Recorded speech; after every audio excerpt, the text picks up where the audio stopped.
嘿。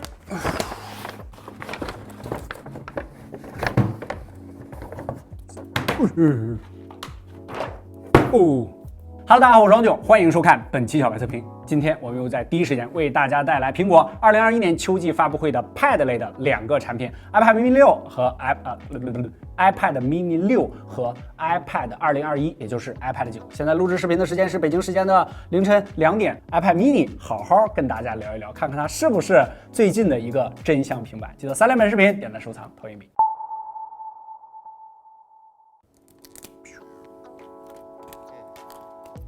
我在干什么？不太环保的事儿。紫色的 iPad mini 第6代，充电器、数据线，这是20瓦的 PD。今年这场发布会应该说存在感最低的iPad 第9代。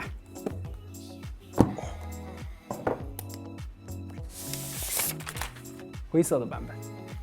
充电器、数据线，20瓦 PD。mini 的一个壳子也是紫色的，2代的一支苹果笔，因为这次 mini 是支持笔的。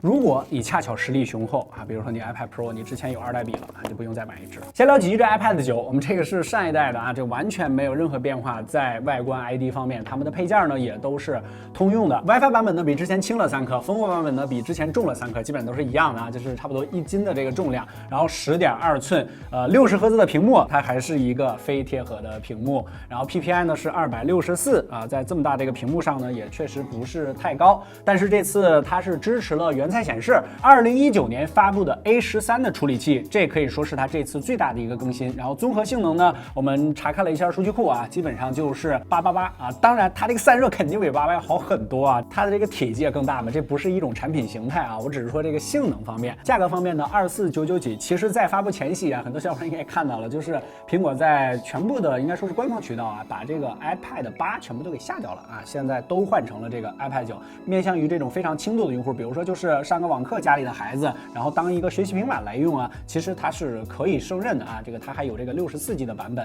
但是有2个小点需要注意一下。第一，它不支持 WiFi 6；第二，就是它的蓝牙还是4.2的。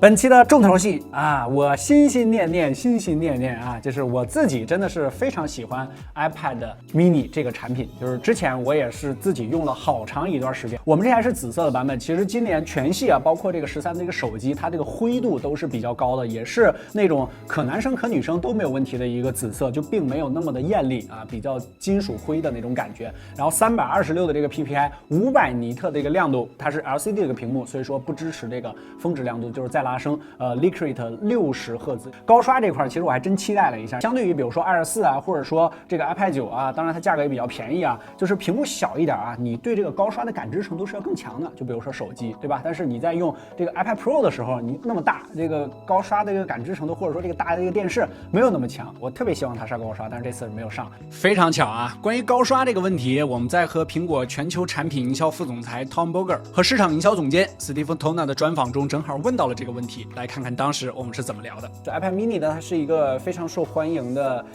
游戏机就很多人把它叫这个机圈最强的这个游戏掌机。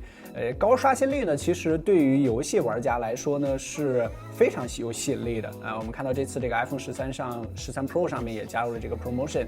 这个 iPad mini 6的产品有考虑上过高刷新率吗？这个苹果是怎么考量的？Yes, iPad mini is very popular from a gaming standpoint.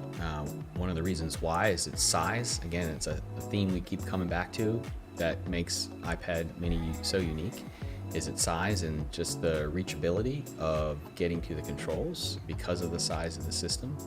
And so it is very popular for gaming. But one of the other things that people love about the mini is just its affordability, and so promotion is one of those technologies that is on our iPad Pro lineup because of the incredible things that the iPad Pro can do and the use cases that it serves and the workloads that our pros run on iPad Pro. And so promotion is great to occupy that part of our product line.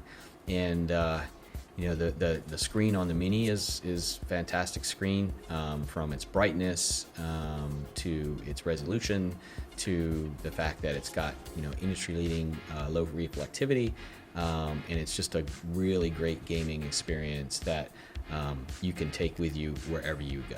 平板啊，它这个影音还是很重要的，我们来听一下。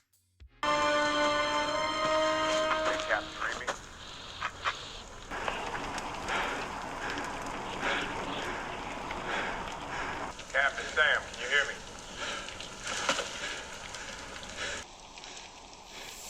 On your left.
相比于上一代呢，它还矮了一点点啊，但是由于屏占比增加了，所以尺寸也就更大了。这个屏幕厚度是增加了一些，但是重量减少了一点啊，不到300克，297，所以说拿在手里面也还是 OK 的这个尺寸。其他的颜色呢，我们专门在总部体验了一下，带大家去看。现在我处在这个房间呢，全系的新品，而且包括它们全系的颜色。全部都摆在这儿了，这次它4个颜色全部都在这里啊。官网上面有一张图片，我看到还在网上引起了一些讨论，说这手到底是有多大啊？这个官网上它并没有刻意的夸张，找一个特别大的人的手，故意的去单手捏住啊。这次它可以做到这样的体积，很重要的原因就是它的边框，我觉得做的比较好的一个地方嘛。看我打到一个浅色界面，这就是它的边框，所以它可以单手进行握持。比如说你有大的这种风衣的口袋的话，它应该是可以放进去的啊。这台是新加入的配色星光色，其实特别难用言语来形容啊。你说它是金色吧，其实它又没有那么金；你说它是银色吧，又加入了一点点金色。这个紫色其实它做的非常的克制，这个粉色哇，猛男色。非常精致，非常漂亮啊！我觉得这个女生肯定是第一首选了啊，大概就是这么一个情况，大家可以根据自己的喜好来去做出选择。它也是实体电源键跟指纹键相结合的这个 Touch ID， 然后音量键是放置在了这个左边啊，这个顶部的这个位置。这是感觉看手机看惯了，还稍微有点怪啊。处理器方面呢，这次是大家最关心的，因为游戏嘛，这个5G GPU 我是很开心的啊，这个我觉得特别好，满血了。但是这个 CPU 方面呢，降了一点点，2.93。不过一切都是实测重要，我们来看看实测数据。实测数据上 ，iPad mini 6和新一代 iPhone 一起首发的 A15 芯片，相比于 mini 5的 A12 实现了跨越式的升级啊！但是屏幕呢依旧是60赫兹的刷新率 ，Liquid 视网膜屏幕，手动最高亮度510尼特。理论性能上呢 ，mini 6 Geekbench 5单核得分1600，略低于 A14 的12 Pro Max， 多核跑分呢也要略低于 A15 的13 mini。因为这次 A15 分为了3个版本 ，mini 6的 A15 呢为 CPU 的小降频版 ，CPU 的大核主频呢2.93 赫兹，比 H4 的2.99赫兹稍低，所以它的单核跑分要低一点。当然 GPU 是5核心的满血版啊，这一点还 OK。3D Mark 跑分10766啊，介于13和 Pro Max 之间。存储速度上，几款 iPhone 基本一致 ，mini 6在持续读取上要低一些 ，iPad 9则相对要更慢一些，基本属于 UFS 2.1的水平了。来看一下 mini 6的极限原神表现啊，这应该是大家都非常关心的。第一步还是数据尺啊 ，mini 6最高画质下呢，分辨率1280×889，114万个像素点 ，iPad 9要低一些，107万个像素点。而去年发布的 iPad 8啊，这个渲染分辨率要高很多，在最高画质下甚至可以达到245万个像素点啊，最低渲染精度下也有116万个像素点。总之，今年2款 iPad 呢全部降低了原神的渲染分辨率，而且现在 mini 6玩原神的时候还有黑边啊，应该是还没有适配。原神最高画质 mini 6呢肯定是满帧运行了，这个像素降了这么低了，而且帧率也非常稳定啊，波动仅为2.52，目前数据库少有的原神能满帧的设备了。发热上呢，半小时温身曲线啊 ，mini 610分钟仅40.8摄氏度，半小时机身最高45摄氏度，肯定是位列数据库第1名了。帧率和发热表现得非常不错，但功耗呢稍高一些，整机平均6.02瓦。对比一下之前测试的几款安卓平板 mini 6的表现确实非常均衡。总结一下，这次的 iPad mini 6呢，并没有使用之前预测的 A14，直接给你干上了 A15。GPU 性能呢，相比 A12基本翻倍。原神这边在没有适配像素的情况下，也是全程拉满。在画质上啊，现在这个情况肯定是选择给帧率让路了，毕竟卡着玩，画质再好也是浮云。后面我们再继续实测。在这也顺便弹幕问一下大家啊，就是你觉得画质更重要还是帧率更重要呢？关于芯片的选择问题，在小白测评与苹果的专访之中，我也问到了。我看到这次这个 iPad mini 6啊，它直接采用了 A15的这个芯片啊，但是其实算是一个小惊喜，因为我之前一直觉得它会 A14，而且它是这个5核的 GPU，这个配置其实算是非常高了。我想问一下，它与 iPhone 13上的 A15的芯片有什么不同？这个主频差异背后的原因是什么？ Well, first of all, we use the same chip in terms of the A15 in both the iPhone and iPad mini. Their performance characteristics might be a little different just based on the workload that you're running, but it is the same chip. And we put an A15 chip into iPad mini to give it, tremendous performance because the iPad mini is used in such a variety of ways. Everything from everyday use cases to these very specific vertical use cases, whether it be, as you saw in the keynote, whether it be in the medical profession, where doctors and nurses take iPad mini around on their rounds in the ER, to the cockpit, where a pilot might be using the iPad mini to chart their flight path, to other professions like an architect who might use the new applications like SketchUp to meet with clients and to plan out a plan right on site with a client, to field technicians that might take iPad mini out into the field to monitor equipment, repair trouble spots in, let's say, a gas pipeline or a giant windmill generating electricity, to everyday use cases like real estate agents using it to show homes, or point of sale in a small business, captains on a boat or sailors using it. You might be, a kid might be using it for reading or playing games or doing everyday things. The use cases of iPad mini are almost endless, and the reason it is that way is because of its size. Like we like to say, it's the iPad experience in its most portable form. And by putting A15 in iPad mini, we're giving it the ability to do just about anything you need it to do. 其实对于这款 iPad mini 呢，它的定位上啊，我个人感觉苹果是更加趋向于复合型的一个工具啊，因为它还采用了一个 Type-C 的接口，这上一代的啊可是这个 Lightning 的接口。Type-C 呢，其实就可以把它变成一个相对来说有专业场景的这个工具了。就比如说外拍的时候，监视器可以把它连接起来是没有问题的，而且它支持 WiFi 6，而且还有这个5G 的版本。后置的这个镜头呢，也是1200万的。其实对于 mini 这款产品啊。相对来说呢，它更加的大众，它的出货量呢应该也是非常大的。内存版本上啊，也是刀法精准啊，它3799呢是64G 的，没有128G 的版本。再往上的话呢，就是4999了。我觉得这个笔放在它上面是最合适的，就特别有那种笔记本的感觉，有没有感觉啊？因为这个笔是正好跟它差不多高，他们俩放在一起啊，就有点最合适的情侣身高那种感觉啊。如果你要是对大屏影音需求比较高的话，其实 Air 4是非常合适的选择。